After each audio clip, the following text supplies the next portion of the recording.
तो हमारा लड़का और 2 फैमिली, बीबी बानू का आदमी, वो लोग जल के पानी की टाकी में डूब रहे थे, रो रहे थे बहुत खराब। मैं बोला याशीन बेटा, अब्बा बोलते ही मैं बोला मेरा बेटा मिल गया। जब हमारे बेटे को बोला कि बेटा क्या हुआ, तो पूरी तमाम जो है ना, ये चेहरा पूरा जला हुआ, ये जला हुआ, ये भाग जला हुआ, सीधा हाथ सीधा पैर पूरा जला हुआ, यानी फूल गया था वो। मैंने बेटा सब्र कर, अल्लाह बहुत बड़ा है।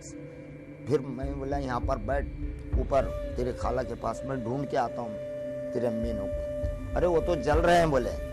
लड़का जैसा बोला उसको वहाँ पर सिप करके फिर से मैंने ढूंढने किया तो हमारे लड़कियों का रेप हो रहा था। 14 साल की एक छोकरी, 15 साल की छोकरी, 18 साल की छोकरी, 20 साल की छोकरी को काट के इन्हें फेंक रहे थे, रेप करके मजाक करके इन्हें तलवार से काट के फेंक रहे थे। इस तरह मेरे नजरों देखे हैं, और मैं किसी के सामने बोलूं तो रब सुनता है। आपके राज्य को भी इसी बीमारी ने ग्रस्त रखा था। 2002 में आपने उस बीमारी का इलाज किया।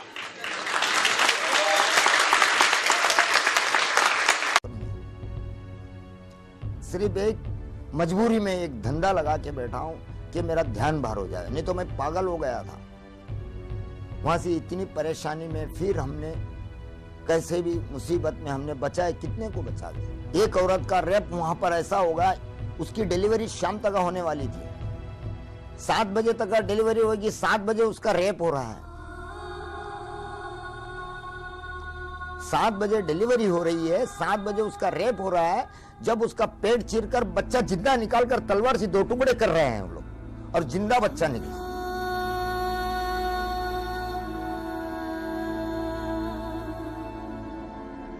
तलवार से पेट चीरकर बच्चा निकाल के 2 टुकड़े करे हमारे नजरों से देखते हुए। 4-5 साल का लड़की क्या की, 20 साल का, 25 साल का, 18 साल का एक जवान इस तरह रेप कर रहा है। 12 साल 14 साल की छोकरी को लंगी करके रेप कर रहा है। चिल्ला रही है बच्ची, अब्बा अम्मा बचा लो।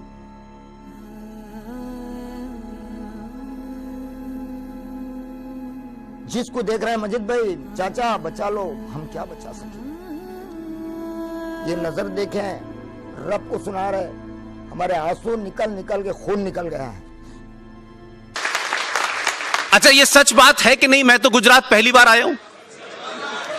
मैं आपसे पूछ रहा हूं कि 2002 के बाद इस सूरत की सूरत बदली है कि नहीं बदली है? भाग्य में मेरी मम्मी और हम लोग सब बिछड़ गए। हम लोग इस साइड रह गए और मेरी मम्मी, मेरे भाभी, मेरे भाई, जो बच्चे 4 बच्चे थे, सब मेरी मम्मी उन लोग को उधर लेके चली गई। बहुत भीड़ थी उस टाइम, तो हम बिछड़ गए वहाँ पे। मेरा परिवार अलग हो गया, मेरी बहन का अलग हो गया, और मेरी मम्मी लोग हमसे वहाँ बिछड़ गए। तो जैसे मेरी मम्मी लोग आगे बढ़े ना, ऐसे ही उसने टोले को इशारा करा कि बोले इन लोग आ रहे इधर। तो जैसे गए ना, जिंदा पेट्रोल डाल के आग लगा दी उन लोगों को। मेरा भतीजा 3 महीने का था, उसको जिंदा आग में हमारे आंखों के सामने फेंका गया। और मेरा भाई था, तलवार से उसकी गर्दन हमारी नजरों के सामने काट दी गई। हम बहुत रोए, चिल्लाए, बहुत हमने तो करे कि हमारे परिवार को जाने दो, हमको माफ कर दो, हमने गुनाह कोई नहीं किया, जिसने गुनाह किया उसको तुम मारो। ऐसा सर काट के हमारे कदमों के आगे पड़ा था मेरे भाई का। 2 ही भाई थे हमारे। 3 महीने का जो लड़का था वो बोले तेरे बच्चे को भी हम देख तेरा क्या हाल करते। 3 महीने के बच्चे को गोद में से छीन के ऐसी आग लग रही थी, वो आग में उसको डाल दी। तो हमारा पूरा परिवार, एक भाई बच गया था, उसको लग गई तलवार, मारे उसको सर में, पूरा जल गया हुआ था। फिर उसको वाड़ी वाली VS में उसको दाखिल करे, उसका इलाज करा, फिर उसको 3 दिन जी के बड़ा वाला भाई भी मेरा मर गया। तो हम तो ये कहना चाहते हैं कि नरोड़ा पार्टी वाले तो गोधरा में गए नहीं थे, जिसने भी गुनाह किया उसको सजा दो ना, हमको क्यों सजा मिली? वो तो बेचारा नरोड़ा पार्टी में ऐसे थे, रोज ला के रोज खाने वाले इंसान थे, और कभी जिंदगी में ऐसी धमाल उन लोगों ने देखी नहीं थी। 2002 में आपने उस बीमारी का इलाज किया, तो बर्मा जैसा छोटा देश कर सकता है, आपको किसने रोका है? आप किसका इंतजार कर रहे हैं?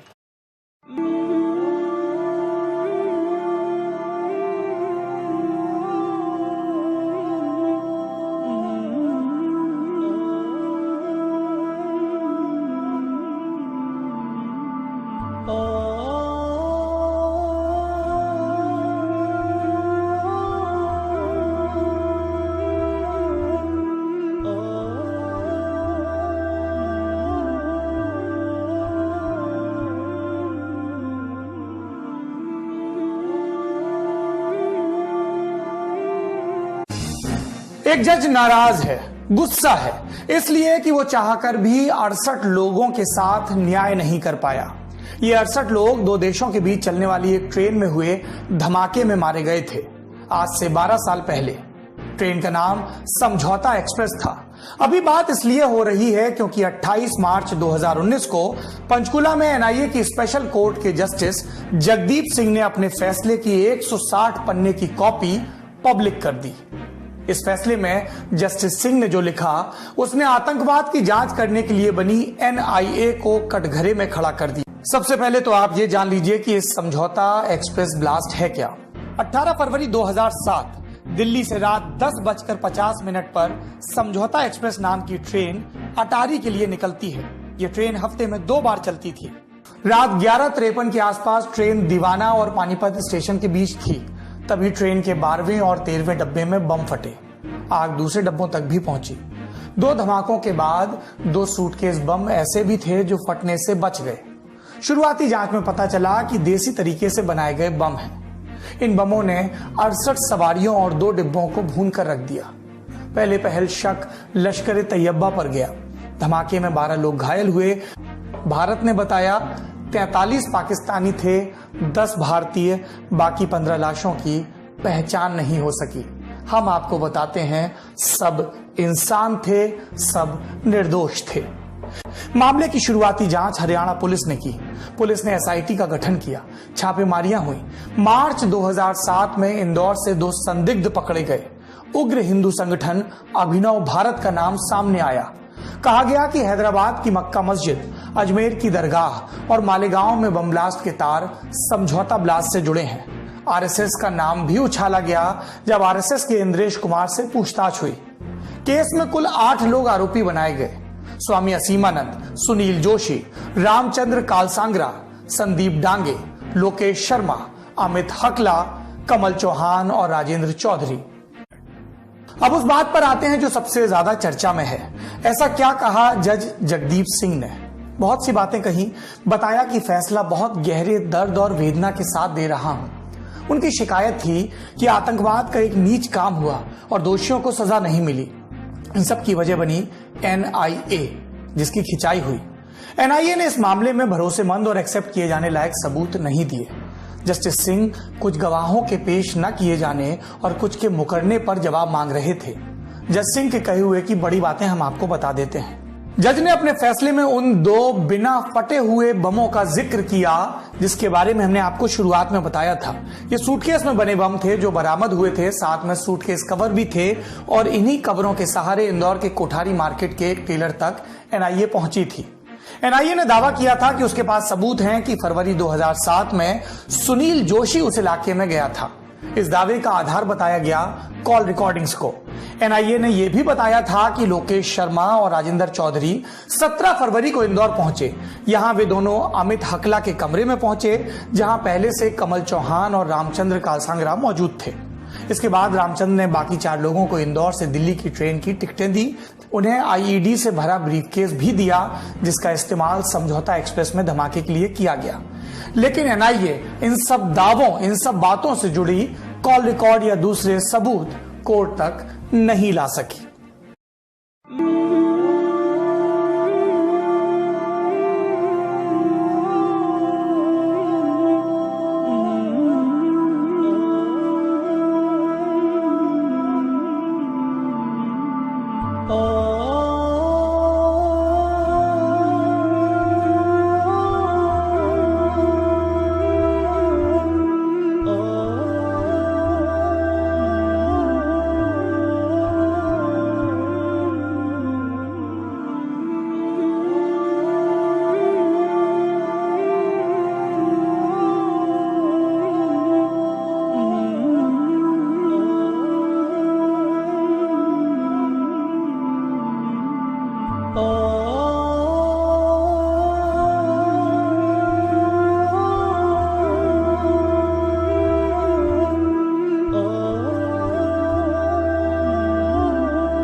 सिंह साहब ने कुछ बातें कही, उसमें थोड़ा सा एडिशन करना चाहता हूं। सिंह साहब ने कहा कि आतंकवादी का धर्म नहीं होता। मैं इस बात को बड़ी शिद्दत के साथ कहता हूं कि जिन्होंने भी ये नैरेटिव बनाया है बड़ा फ्रॉड लोग हैं, वो बहुत मक्कार लोग हैं, मुनाफिक लोग हैं, बड़े सोच समझ के बनाया है। आतंकवादी का धर्म नहीं होता, मैं उसको उस वक्त कहने के लिए तैयार हूं जिस रेमेडी की बात सिंह साहब ने कही, लेकिन उसमें एक लाइन और जोड़ना चाहता हूं कि अगर सिंह साहब मेरी इस बात को सपोर्ट करते हैं कि आतंकवादी आतंकवाद करने से पहले नारे तकबीर अल्लाह अकबर का नारा लगाता है, कुरान मजीद की आयतों का हवाला देता है, शरिया का हवाला देता है, हदीस का हवाला देता है, तब तक हिंदुस्तान का मुसलमान इस बात को कहने में बड़ा फक्र महसूस करता है, और कुछ मूर्ख किस्म के हिंदू ये कहने में बड़ा इस बात को उन्हें अच्छा लगता है कि नहीं नहीं सब धर्म बराबर हैं, आतंकवाद का धर्म नहीं होता। आतंकवाद करने वाला चिल्ला चिल्ला के अपना धर्म बताता है। वो रशिया के एम्बेसडर को गोली मारता है, कहता है नारे तकबीर अल्लाह अकबर, नारे तकबीर अल्लाह अकबर। वो धर्म बता रहा है, आपको सुनाई नहीं देता। और जैसे ही वो मर जाता है, उसे आप मार दें तो कहते हैं इसका नमाजा जनाजे होगा। भाई उसका धर्म पता चल जाता है। मेरा कहना यार ये अजीब फ्रॉड है भाई। जो जिंदा था चिल्ला चिल्ला के कह रहा है कि भाई मैंने मारा है। अभी कुछ घटनाएं इस देश में हो गई कि किसी ने अखलाक को मार दिया, किसी ने गोरक्षक ने किसी को मार दिया। ये मैं इसलिए कह रहा हूं कि ये घटनाएं हैं, इसको आप अपने गूगल पे जाके सर्च करें। चंद घटनाएं हुई और चंद गुंडे की, और भारत के प्रधानमंत्री ने खड़े होकर कहा कि जो लोग इस तरीके की हरकतें कर रहे हैं वो गुंडे हैं, उनको पकड़ा जाना चाहिए, उन पे केस चलना चाहिए। लेकिन चंद घटनाओं से ये लिंचिस्तान बन गया, चंद घटनाओं से, जिसका किसी समाज से किसी धर्म से लेना देना नहीं था। यहां भी समझ में आता है।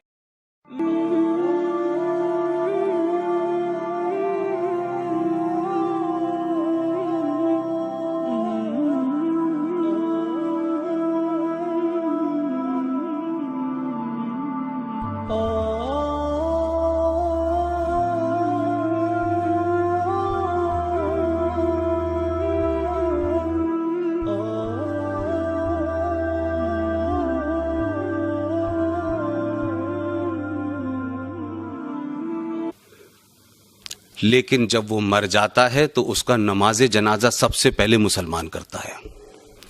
अगर वो भाई उसका धर्म नहीं था तो फिर नमाजे जनाजा क्यों कर रहे हो, और क्यों उसको इस पवित्र धरती में दफना रहे हो?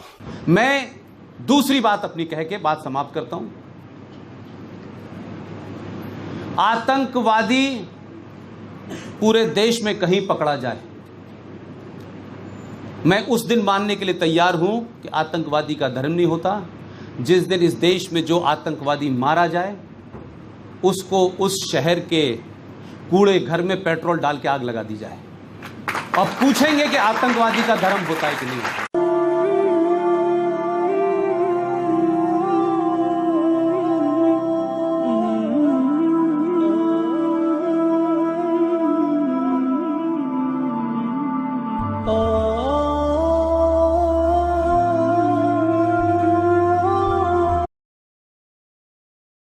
राष्ट्रवादी कभी आतंकवादी नहीं होता है। एनआईए ने लिखकर कहा है कि आप आतंकवादी हैं। अपने ही देश में कोई आतंकवादी नहीं हो सकता। एनआईए ने अदालत को बताया है कि आप और आपके साथी आतंकवादी हैं। जिनका ये देश है वो कभी आतंकवादी नहीं हो सकते। एनआईए ने कहा है आपने इस देश के खिलाफ जंग छेड़ दी थी, आपने भारत की पीठ में खंजर भोंका है। उनको तो दंड मिलेगा, दंड दिलवाएंगे। एनआईए ने खम ठोका है दंड तो आपको दिलवाएंगे, और अगर चार्जशीट मुकम्मल निकली तो मृत्यु दंड तक। रुद्राक्ष की अनेक मालाओं, केसरिया वस्त्र और गेरुआ टीके के धज में साध्वी प्रज्ञा सिंह मुंबई की अदालत से बाहर निकली तो एनआईए पर बरस रही थी। उसी एनआईए पर जिसके रिपोर्ट के आधार पर उन्हें 7 अप्रैल 2017 को क्लीन चिट मिल गई थी। लेकिन अदालत के हुक्म पर एनआईए ने आगे जांच की तो साध्वी प्रज्ञा सिंह, कर्नल श्रीकांत पुरोहित, रमेश उपाध्याय, समीर कुलकर्णी, सुधाकर द्विवेदी उर्फ स्वामी दयानंद पांडे, सुधाकर चतुर्वेदी और अजय रहेरकर इस देश में आतंकवाद फैलाने के आरोपी निकले। आईएसआई के जाल में बीजेपी नेता के नेटवर्क में जासूसों की हाईटेक टीम, जासूसी के लिए बनाया फर्जी कॉल सेंटर, पाकिस्तान पहुंचाई सेना से जुड़ी खुफिया खबरें, जासूसी का कॉल सेंटर। पाकिस्तानी खुफिया एजेंसी आईएसआई ने हिंदुस्तान में खड़ा किया जासूसी का हाईटेक नेटवर्क। उस नेटवर्क में आईटी एक्सपर्ट्स की एक ऐसी टीम शामिल थी जिसने एक फर्जी कॉल सेंटर ही तैयार कर डाला। उस कॉल सेंटर की मदद से जासूसों की टीम ने भारतीय सेना से जुड़ी कई संवेदनशील जानकारियां पाकिस्तान तक पहुंचा दी। लेकिन एक दिन जासूसों की टीम गिरफ्त में आई तो सबके होश उड़ गए। एक बीजेपी नेता निकला जासूसी कांड का मास्टरमाइंड।